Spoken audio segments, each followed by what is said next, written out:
Nshingamateka Tunganiza hose uze tuyihaye Tunganiza hose abarongozi bayo. Amahoro y'Imana abe kuri mwebwe mwese aho muherereye. Iki ni ikiganiro mutegurirwa n'igisata kijeje kumenyesha amakuru, ibimenyesha amakuru n'ubuvugizi mu nama nshingamateka, mukaba mugishikirizwa uko indwi irangiye. Muri kino kiganiro turabashikiriza ibijanye n'urugendo umukuru w'inama nshingamateka Nyeniteka Daniel Ndabirabe yagize mu gihugu ca Afrika y'Epfo kwigenekerezo rya 29 mu Kakaro uyu mwaka. Turabacira ku mayange n'ibikorwa vyaranguwe n'abanyakubahwa abashingamateka batowe mu ntara ya Burunga. Nkaba ndabahaye ikaze mwese.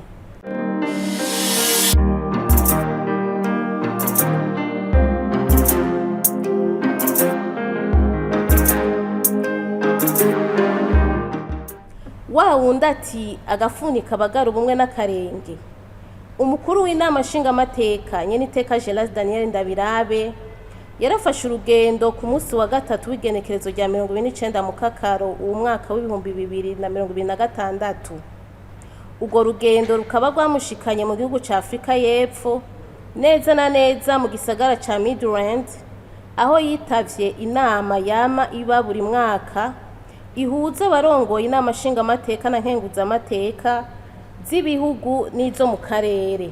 Iyo nama ikaba yatunganijwe n'ihuriro ry'inama nshingamateka na nkenguzamateka ku mugabane wa Afrika, Parliamentary mu rurimi rw'igifaransa, kuva ku igenekerezo rya 31 mu Kakaro gushika ku rya mbere Myandagaro uyu mwaka. Icivugo kikaba kivuga giti: uruhara rw'inama nshingamateka na nkenguzamateka mu gukomeza imigenderanire hagati y'inama nshingamateka na nkenguzamateka z'ibihugu n'izo mu karere no mu guterera mu ishigwa mu ngiro ry'imigambi yategekanijwe kurangurwa gushika mu mwaka w'2063.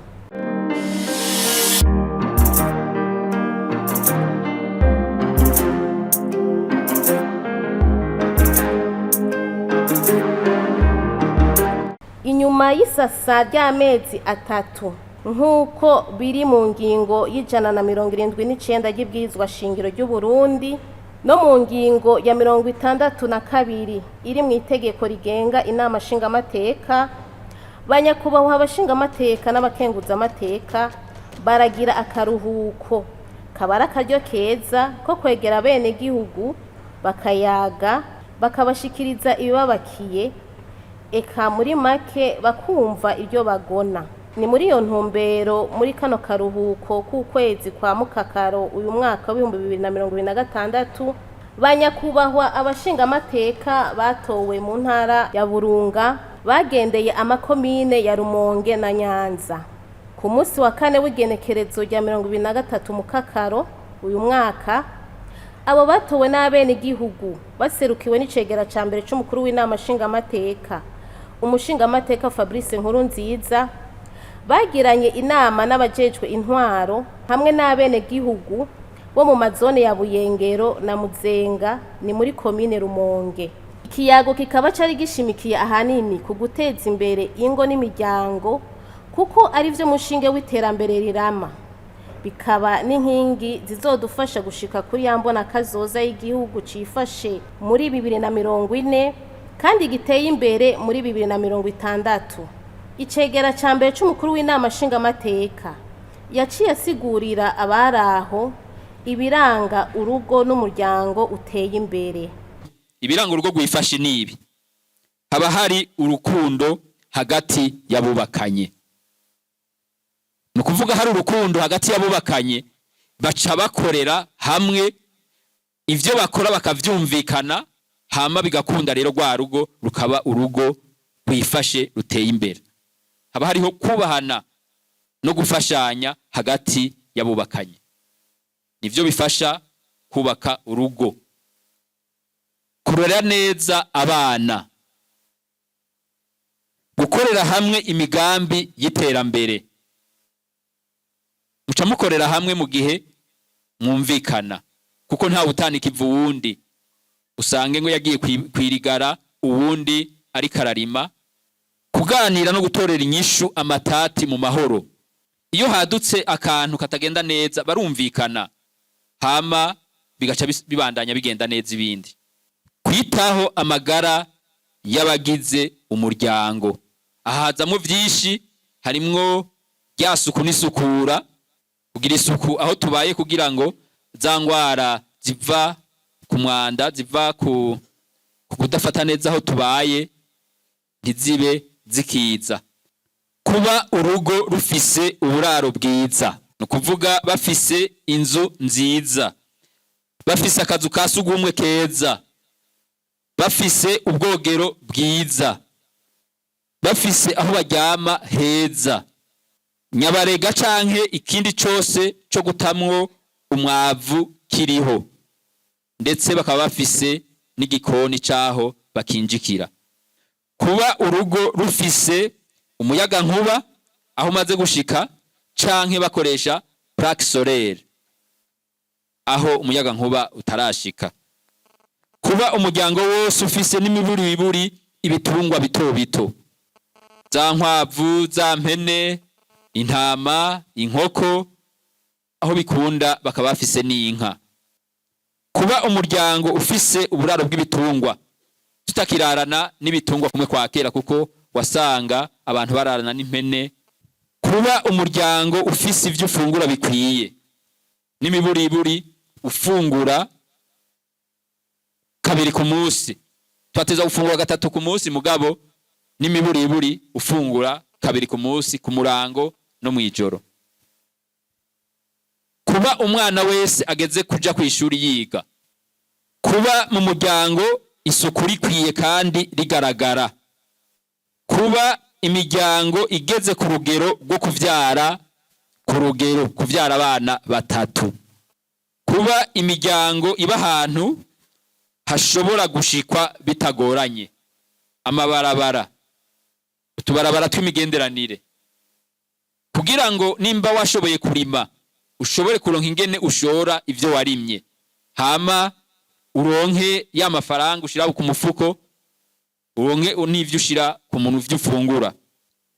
Kuba umuryango ufise ingene wiyunguruza, agakinga, akamoto, canke ufise n'amafaranga yo kwipakiza mu gihe ukeneye kuja ahantu. Kuba urugo rufise isi ndimwa kandi itunganijwe neza. Kuba mu miryango bafise uburyo n'ibikoresho vyo kumenya no guhanahana amakuru. Gutunga agatelefone muhira, kuko urashobora kugira ikibazo mwijoro, ugaca utelefona chef de zone cyangwa ukabwira ubujeje umutekano uti ndagize ikibazo mwoshobora kumfasha, canke chef de zone ati woshobora kumfasha nagwaje umwana ndakeneye ingene umwana wanje yoshika kwa muganga vyihuta, ati wobaza ko ambulance ishobora kuboneka. Agatelefone karafasha. Nimba ari kijanye n'umutekano ukabwira abajeje umutekano uti ndabonye ikintu giteye amakenga, mwodufasha mukatorabira ivyo ari vyo. Murumva yuko bifasha no mu gucungera umutekano. Kuba umuryango ufise akarima k'igikoni. Umushingamateka Fabrice Nkurunziza yarerekanye kandi n'ingeso mbi zo kugwanya zituma urugo rudatera imbere. Ikintu ca mbere gisambura ingo n'ubusambanyi. Tubasabe mugerageze muvyirinde kuko ikintu kibi cane kizotuma tudashikira iterambere rirama. Ikindi gishobora gusambura ingo n'ubugarariji, imitongano mu miryango. Ivyo navyo ubwo bugarariji, imitongano biva kuki? Biva kuri bwa busambanyi ko hacatangura gutongana hagati y'abubakanye, aho kuzuzanya ugasanga bariko barasamburana. Abana ugaca usanga baciye bakura babona ibintu bitari vyiza mu miryango, navyo bizobagira kwingaruka mbi naho bokura bazokwama bavyibuka, ugasanga navyo birabagira kwingaruka zitari nziza. Kwirinda inzoga n'ibiyayura mutwe. Ibi navyo bijamwe muri mwe navuga kugwanya marigara. Ntihagira bugurura ububare amasaha ataragera yo kunywa. Hari naho usanga hariho amatati adahera. Amatati bakama abantu bariko baraburana, bakama mu mburano zidahera. ibi dusaba cyane cyane n'abajejwe ubutungane yuko boza barafasha kugira ngo ikintu kijanye n'amatati gihere, cyane cyane abahuza. Ikindi gisambura urugo ni ihohoterwa ryo mu ngo. Iryo hohoterwa ryo mu ngo naryo riva kuki? Riva kuri za nzoga, ugasanga umugabo arahohotera uwo bubakanye. Ico naco kirasambura ingo kandi kizotuma tudashikira ryahangiro ry'urugo rwifashe, ariko ruzodushikana kuri ku gihugu cifashe. Hariho n'abagore ubu basigaye bahohotera abagabo, turamaze igihe tuza turavyumva hamwe hamwe. Musanzwe nkaho abandi bagore bakwiye guca bamuhamagara bakamushira mu katabesha bakamuhanura, kuko abariko aranacafuza imico y'abarundi, imico y'ikirundi. Hakaba rero n'ikindi ubunebwe no kwanka gukora n'ibindi. Ivyo ni bimwe navuga byo kuja kumarigara, usanga aho gukora yirirwa kumarigara, ucusanga mu ico gihe agorobeza gusoroma ivy'abarundi barimye kubera iki nawe ntabari karakora. Aho rero dusaba abajeje intwaro cyane cyane gukanura, aricyo gituma impanuro ari uko twogerageza tukubaka ingo zishingiye ku rukundo no kwizerana, tukagwanya ihohoterwa iryo ari ryo ryose n'ahariho hose, tugakurikirana indero y'abana bacu. Inyuma yaho abenegihugu bararonkejwe ijambo, aho bashikirije ibibazo nyamukuru bibabuza gushika ku iterambere. Bimwe muri ivyo bikaba ari ibarabara Rumonge Buyengero Muzenga ryononekaye cyane, risabwa gukorwa vyihuta. Ikena gifumbire, ikena ry'umuyaga nkuba n'amazi meza, amatati y'amatongo, inzoga zihungabanya amagara y'abantu zicibonekeza ku isoko, no kudaha agaciro ibiterwa njabuka amazi nk'ikawa n'icayi. Ngomba mpere kwibarabara ko mudukore ibarabara Rumonge Buyengero. Iryo rero abenegihugu vrema kwivugwa bakoze bakabatora banyakubahwa kuri ibarabara ndiko ndavuga no kubibutsa udashikanire ubutumwa aho tudashika uko twabitoye tubizigiye. Hariho ikiraro gihuza zone Buyengero na zone Burambi. Ico kiraro kiri ku ruzi Dama. Twadufise imigenderanire ive Buyengero ikazi Burambi. Ubu rero imigenderanire irahagaze kubera ico kiraro cabomotse. Mu minsi heze harazi masine igira ngo igikore, duheruka yatanguye imasine twamenye yazanye. Reba nyakubahwa bubahwa twatoye, twagomba tubasabe ico kiraro gikorwe kugira ngo imigenderanire ya zone Buyengero na zone Burambi yongere isubireho. Twebwe turafise turiko kwivyo kugira dukore akabara kaduhuza Matana na Buyengero. Rero kuva kuri uwo musozi mbako abantu bashobora kwiyunguruza n'imoto gushika ku musozi Gitsinda bavuye Matana. Mugabo hari ibikorwa byinshi tudashoboye. Twosaba ko leta yodufasha mu kudufasha uburyo bw'ibiraro no kwagura ko kabarabara ku buryo Matana na Buyengero bugenderanira biciye mu nzira ya hafi. Akajambo nashaka kubaza nako murakoze. Mwavuze kugira ngo igihugu cifashe giteye imbere muri 2060. Mwavuze vy'amagara meza mukavuga ibinyobwa ububorego n'ibindi. Turabona inzoga muvuga ngo nizakike ngo nibibangara n'ibindi. Tukaza twumva ku maradiyo muravuze muti ngo izo nzoga zahagaritswe ngo hariho bariko barazikura ngo biriko bigenda kunuko nuko. Ko twumva hariho amasosiyete azikora Bujumbura kandi ariyo muba. Mukora iki kugira ngo ajye amasosiyete nayo nakora ivyo bintu abandanya zikora kandi mubizi? Hama natwe twebwe abene gihugu turi ino mu misozi, abo bantu bazanye izo nzoga tukazigura uronse ivyo bihumbi bibiri ukagura iyo nzoga wowe uyinyoye akaba ari bucuhanwa mugabo urya muntu yasinze ya societe muvuga ngo ntuze ngo BBN ngo yaramwemereye yuko abihingura none ivyo bemeje muremera yuko vyongera kwiza kongera kwica amagara y'abantu kandi namwe muri haya ico navuga cyane ico tugira amahoro y'Imana. Kuri ivyo bibazo vyose nyakubahwa icegera ca mbere c'umukuru w'inama nshingamateka umushingamateka Fabrice Nkurunziza yemereye abene gihugu ko agiye kubishikiriza ababijejwe babitorera inyishu ahereye ku c'ubutungane. Ikintu jewe ngiye gusaba nuko gusa mwogumana amahoro n'umutekano.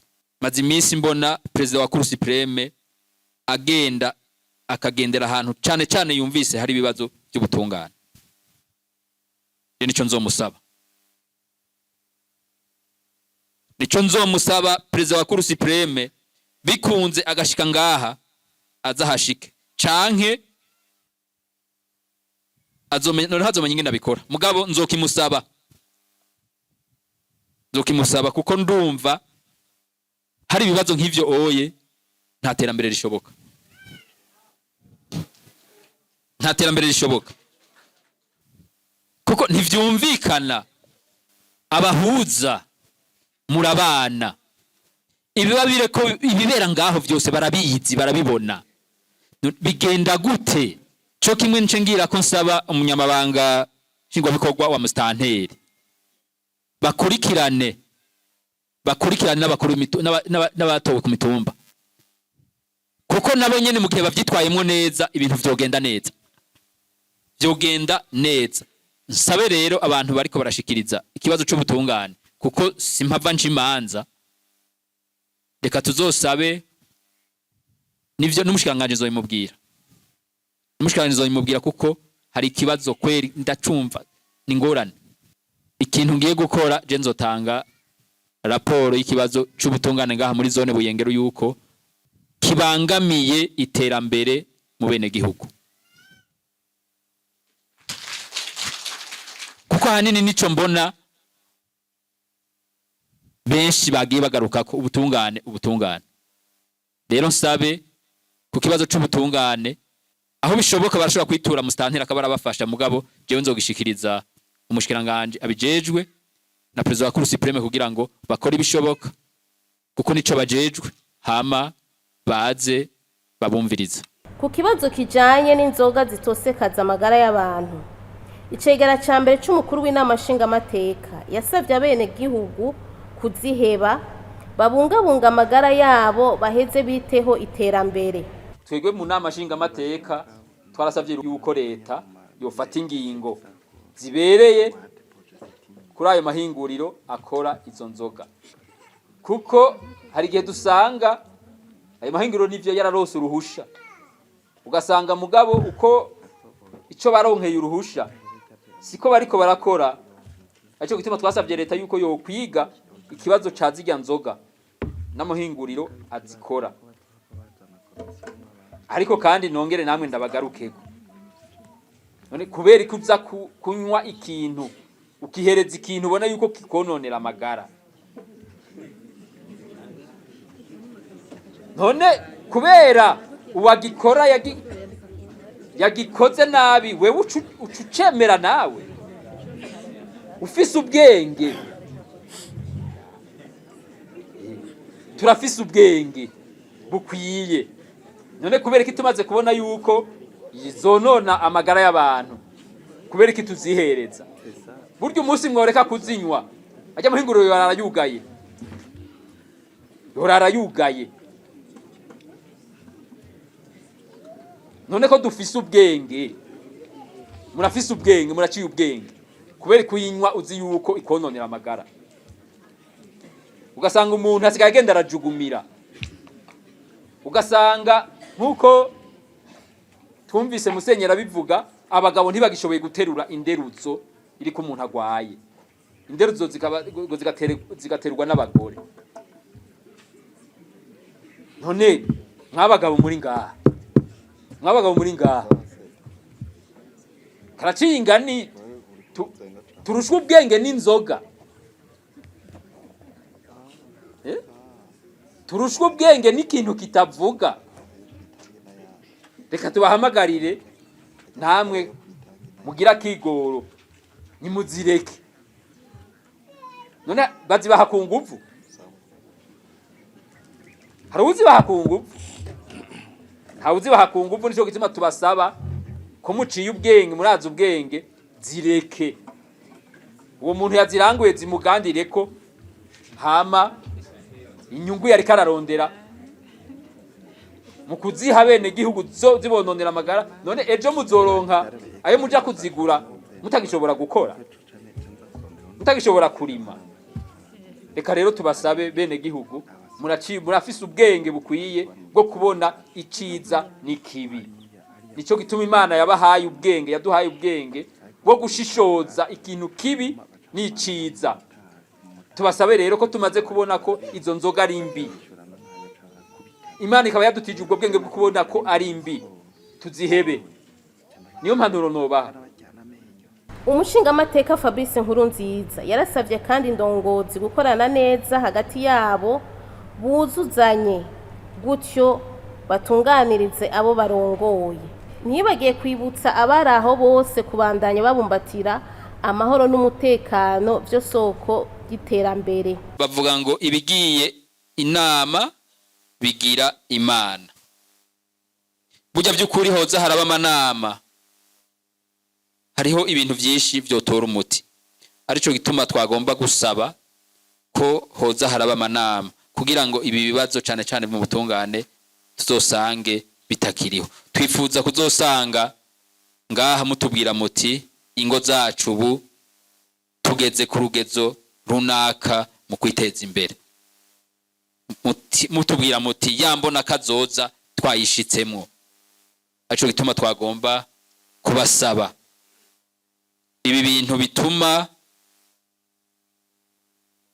mudakora ibikorwa by'iterambere yuko mufasha kugira ngo bive mu nzira, twese tuje ku kivi, dukore twese nk'abikorera, ariko cyane cyane dusabe ibintu bijanye n'ibi by'amatati yuko mugerageza bikagabanuka, mbetse bikunze bikavaho burundu, kuko ni kibazo kizotuma tudashikira iterambere. Ngire ko nsaba nkuko nabivuze, indongozi zirubakana ntizisamburana. Ico gituma tubasavye ko hoba amanama hagati y'indongozi, hama indongozi nizamara kumvikana nabo bace bagirisha inama abene gihugu bajejwe kugira ngo babashire ku kivi, ibikorwa bikogwe ata uriko arahungabana.